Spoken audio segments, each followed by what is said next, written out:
10, 9, 8, 7, 6, 5, 4, 3, 2, 1, 0.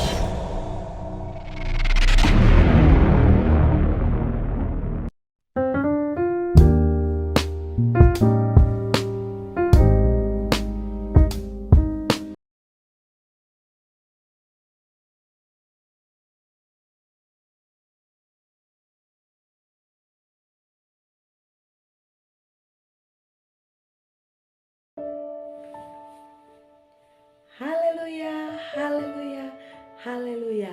Segala pujian syukur kepada Tuhan Yesus Kristus oleh karena kasih dan anugerahnya.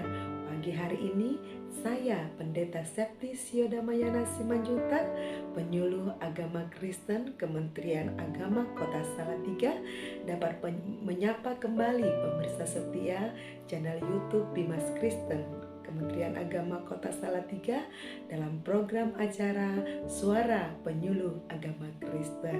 Mari sebelum kita bersama-sama mengikuti program ini dan sebelum kita bersama-sama mendengarkan firman Tuhan, kita bersama-sama berdoa agar renungan firman Tuhan yang akan kita dengarkan bersama pagi hari ini mendatangkan berkat untuk kita semua yang akan menyaksikan dan mendengarkannya. Kita bersatu di dalam doa dan bersyukur kepada Tuhan. Sungguh hati kami melimpah dengan ucapan syukur kepadamu Tuhan, atas karena kasih dan anugerah-Mu lah hari ini Minggu 16 Juli 2023 bersama-sama dengan umat-umat yang Kau cintai, pemirsa setia channel YouTube Bimas Kristen Kota Salatiga. Kami memberikan hati kami untuk kami ditaburi oleh firman Tuhan melalui suara penyuluhan pagi hari ini. Kami serahkan Tuhan jalannya pemberitaan firman Tuhan pagi hari ini ke dalam tangan kuat kuasa-Mu dari awal sampai pada selesainya. Roh Tuhan, Roh Yesus Kristus, Roh Kudus yang bekerja di antara kami, hamba-Mu yang menyampaikan firman Tuhan, seluruh umat-umat kepunyaan Tuhan, pemirsa setia channel YouTube Bimas Kristen Kota Salatiga, dimanapun mereka berada, disiapkan untuk diberkati oleh firman Tuhan pagi hari ini. Di dalam nama Tuhan Yesus Kristus, kami sambut kebenaran firman-Mu dengan hati yang melimpah dengan ucapan syukur. Haleluya, amin.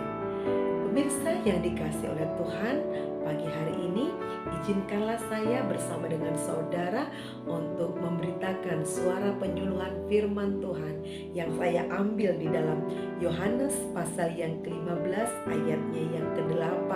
Demikian sabda firman Tuhan. Yohanes 15 ayatnya ke-8.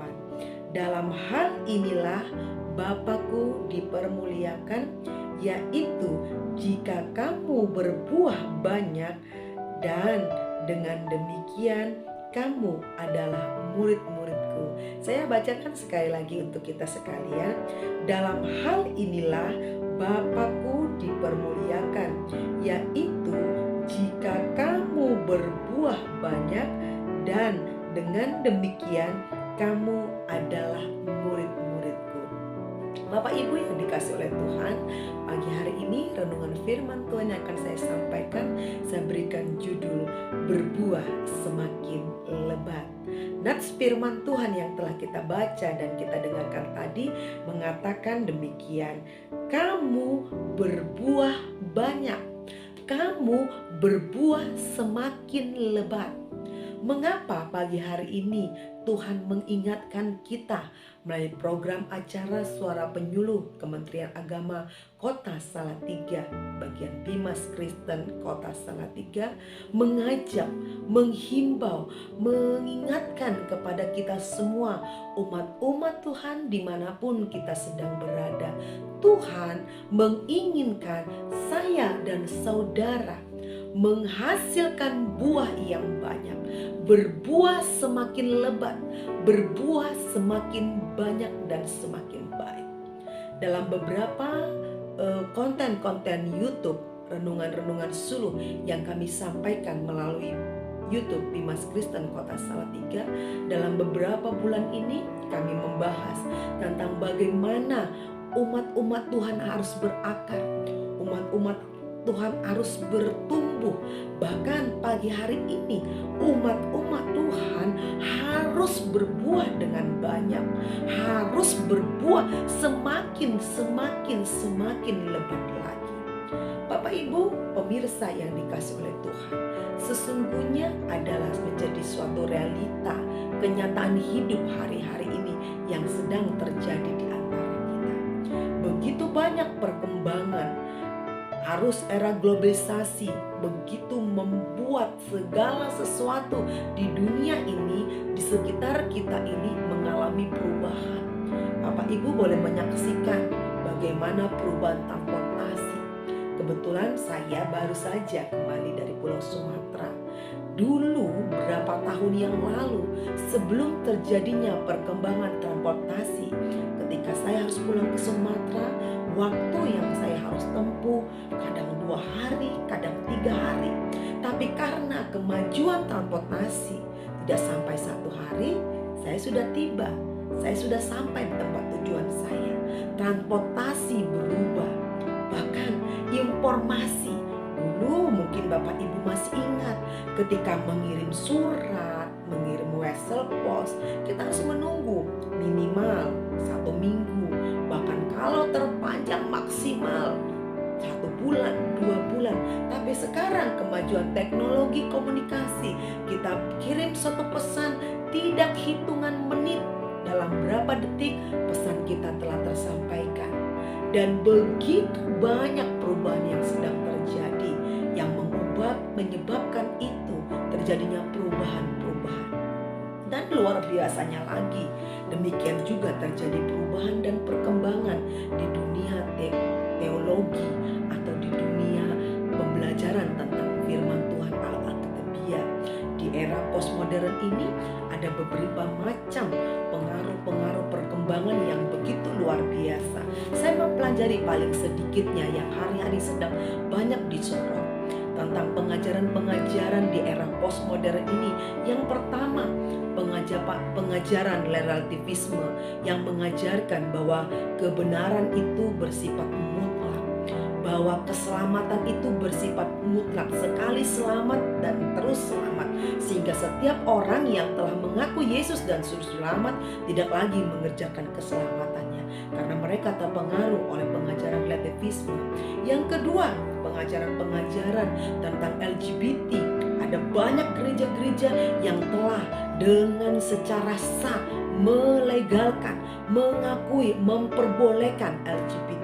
Bahkan kalau Bapak Ibu menyaksikan beberapa hari yang lalu di tayangan televisi, saya menyaksikan dengan sangat di mana di Amerika Serikat seorang pastor dengan paksa ditangkap oleh polisi, dihakimi dan ditolak oleh warga karena dia berdoa kepada Tuhan menentang aborsi.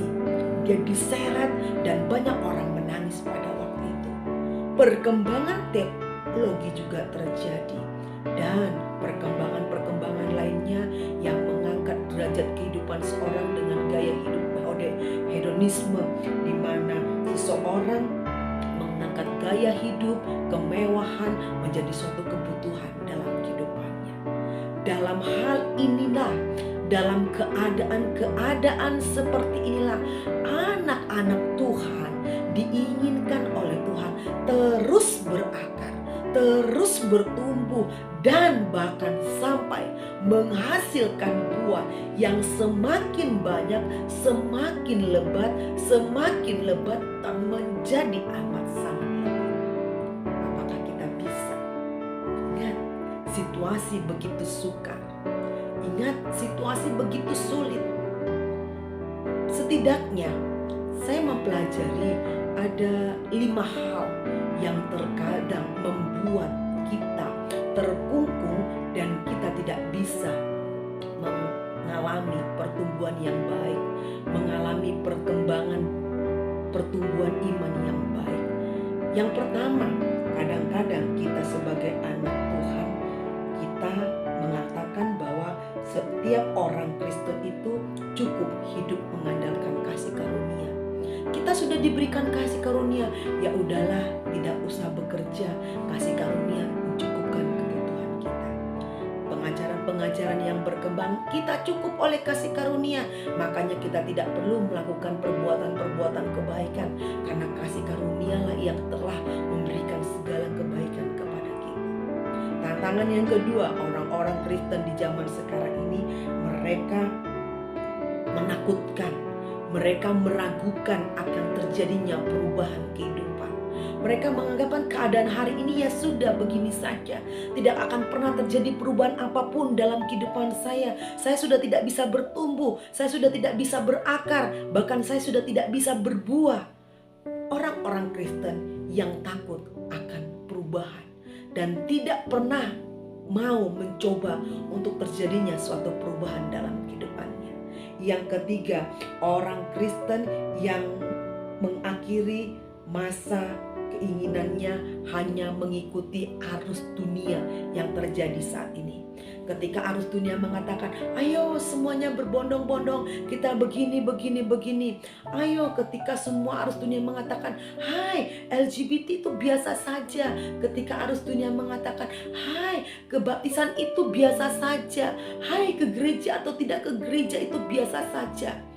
Kita sesungguhnya sedang mengikuti, dan kita sedang mengikuti arus, terlibat dan terhanyut dalam arus dunia yang sesungguhnya membuat kita tidak bisa berakar, tidak bisa bertumbuh, bahkan sama sekali tidak pernah menghasilkan buah untuk kemuliaan bagi nama Tuhan. Dan yang terakhir, orang-orang Kristen, anak-anak Tuhan, maaf saja ini harus saya sampaikan, terkadang kita diposisikan menjadi anak-anak Tuhan yang malas, yang tidak mau melakukan suatu gebrakan, yang tidak mau melawan arus, sehingga kita bilang kita tidak lagi bisa bertumbuh, saya nggak bisa berakar, bagaimana saya berbuah dengan keadaan saya seperti ini.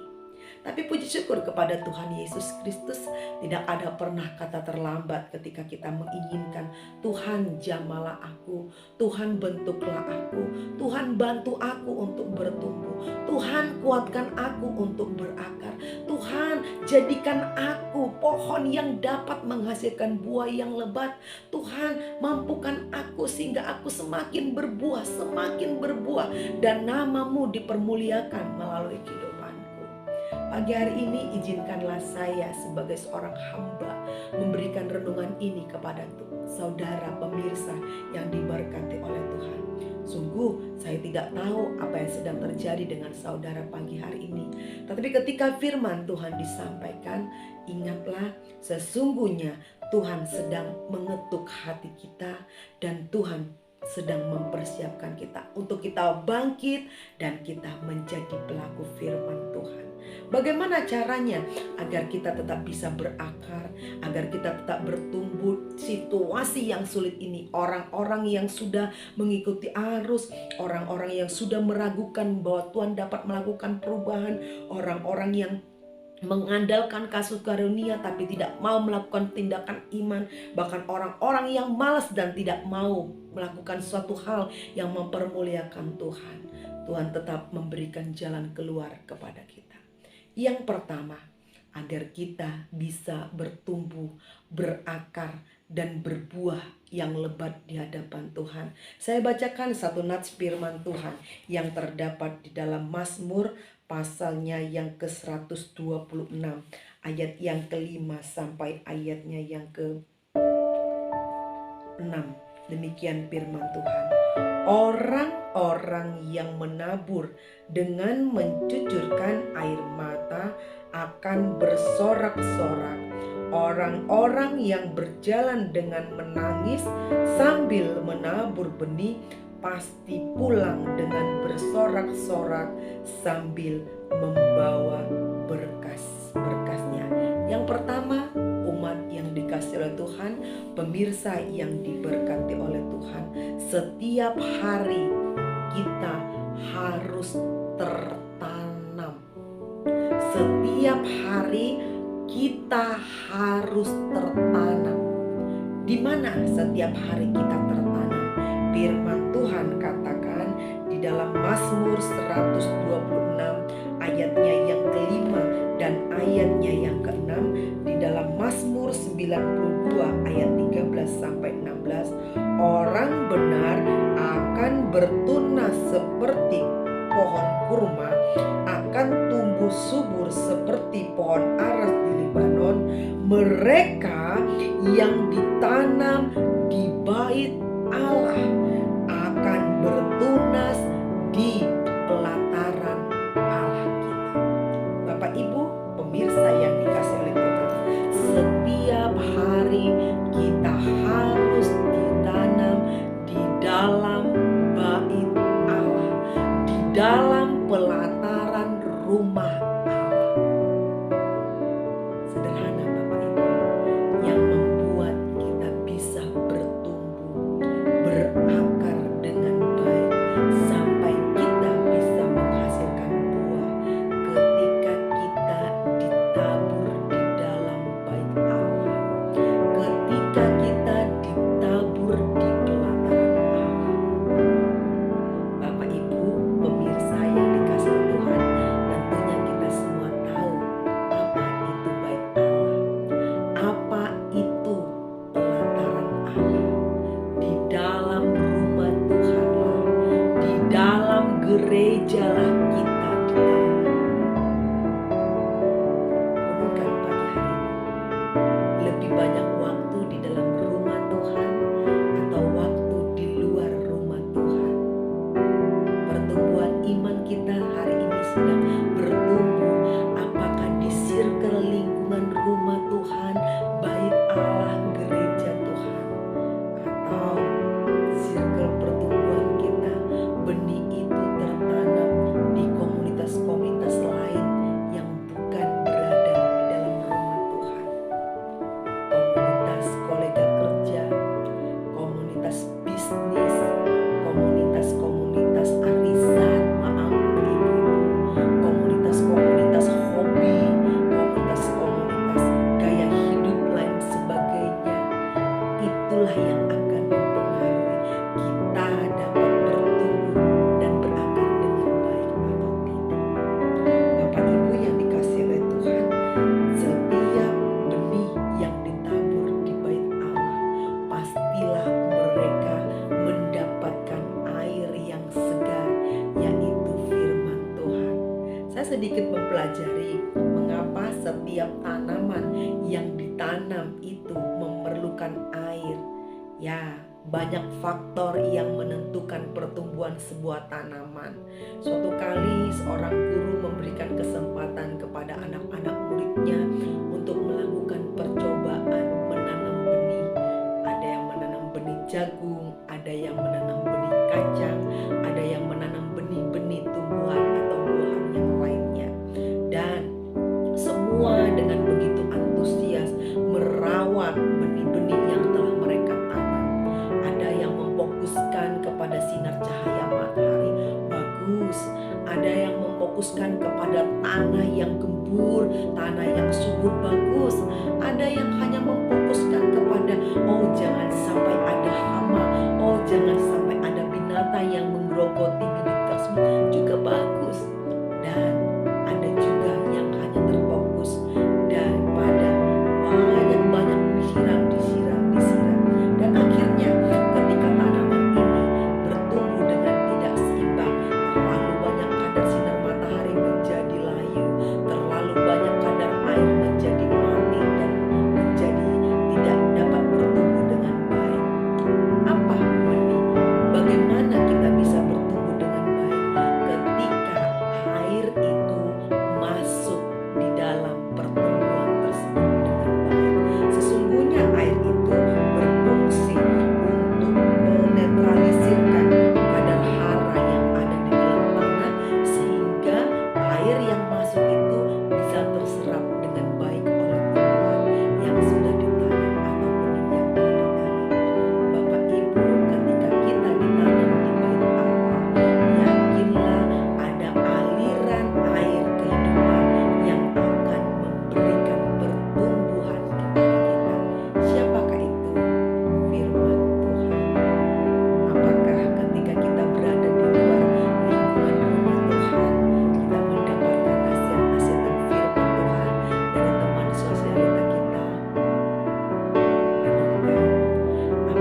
2 ayat 6 dan 7. Maka hasil yang akan didapatkan adalah kita menjadi saksi, kita menjadi berkat, dan kita mempermuliakan nama Tuhan. Saya bacakan dalam Kolose pasalnya yang ke-2 ayatnya yang ke-5 dan yang ke-6. Kamu telah menerima Yesus Kristus Tuhan kita, karena itu hendaklah hidupmu tetap di dalam Dia. Hendaklah kamu berakar di dalam Dia dan dibangun di dalam Dia. Hendaklah kamu bertambah teguh dalam iman yang telah diajarkan kepadamu, dan hendaklah hatimu melimpah dengan syukur. Segala kemuliaan bagi nama Tuhan. Kita yang telah bertumbuh di dalam pelataran bait Allah, kita yang telah berakar dengan kuat di dalam pelataran bait Allah, kita akan diteguhkan oleh Tuhan sehingga kita menghasilkan buah yang semakin lebat, semakin banyak, dan nama Tuhan dipermuliakan dalam kehidupan kita. Hati kita, kehidupan kita akan terus melimpah dengan ucapan syukur kepada Tuhan. Kiranya renungan firman Tuhan pagi hari ini yang saya sampaikan untuk kita semua menjadi berkat, menjadi kesaksian yang hidup dan luar biasa dalam kehidupan kita. Tidak ada alasan untuk kita pagi hari ini berkata, Tuhan, aku sudah tidak dapat menghasilkan apapun. Tuhan, terlalu berat kehidupanku. Bagaimana aku bisa berbuah, Tuhan? Tuhan, terlalu sulit. Tuhan, terlalu banyak virus, terlalu banyak hama yang menggerogoti kehidupanku. Tuhan, aku kurang sinar matahari. Tuhan, aku tidak di tanah yang subur. Tuhan, aku tidak mendapatkan aliran kehidupan yang baik. Tergantung pada dirimu sendiri. Dimanapun gereja kita berada, itu adalah bait Allah. Dan di dalam bait Allah itulah ada benih firman Tuhan yang akan menghidupkan kehidupan kita. Ketika engkau benar-benar tertanam di bait Allah, tidak ada bait Allah yang pernah salah. Bait Allah adalah tempat di mana Allah hadir, tempat di mana Allah memberikan kehidupan, tempat di mana Allah memberikan pertumbuhan, perkembangan, dan tempat di mana Allah akan memunculkan buah-buah keselamatan dalam kehidupan saya dan saudara. Semangat bertumbuh, semangat berakar, dan semangat bertambah, berbuah semakin banyak. Tuhan Yesus memberkati kita semuanya. Demikian firman Tuhan yang dapat saya sampaikan pagi hari ini. Kiranya memberkati kita semua, dan kita akan tutup bersama pelayanan ini dengan berdoa bersyukur kepada Tuhan. Kami bersyukur, berterima kasih kepadamu Tuhan. Sungguh Engkau Bapa yang sangat baik, Bapa yang luar biasa, memberikan kami waktu untuk mendengar firman Tuhan pagi hari ini. Tuhan Yesus yang baik, kami perlukan Engkau untuk terus memberikan pertumbuhan, memberikan kami kekuatan, kemampuan untuk berakar, naik, bertumbuh, berkembang, dan menghasilkan buah yang lebat, buah pertobatan, buah kesaksian, buah kehidupan, suratan terbuka terjadi atas kehidupan kami, dan kami menjadi berkat bagi kemuliaan nama Tuhan. Jika ada pemirsa yang sedang mendengarkan firman ini, mereka yang sedang dalam kelemahan, mereka yang sedang dalam kesusahan, hiburkan mereka Tuhan, bangkitkan gairah mereka Tuhan, untuk mereka kembali memandang Tuhan Yesus Kristus yang mampu memberikan pertumbuhan yang baik kepada kami. Kami berdoa memberkati channel Dimas Kristen Kota Salatiga, terus berkati channel YouTube ini Tuhan, di mana melalui channel YouTube ini nama Tuhan dipermuliakan, nama Tuhan disiarkan, dan nama Tuhan diagung-agungkan Tuhan. Hamba-Mu yang telah menyampaikan firman Tuhan, dalam setiap kekurangan, kelalaian, dan kesalahan Tuhan ampuni. Kami bersyukur, kami berterima kasih. Renungan firman Tuhan telah berhenti dibicarakan dan disampaikan, tapi Roh Kudus-Mu akan terus beracara dan berbicara di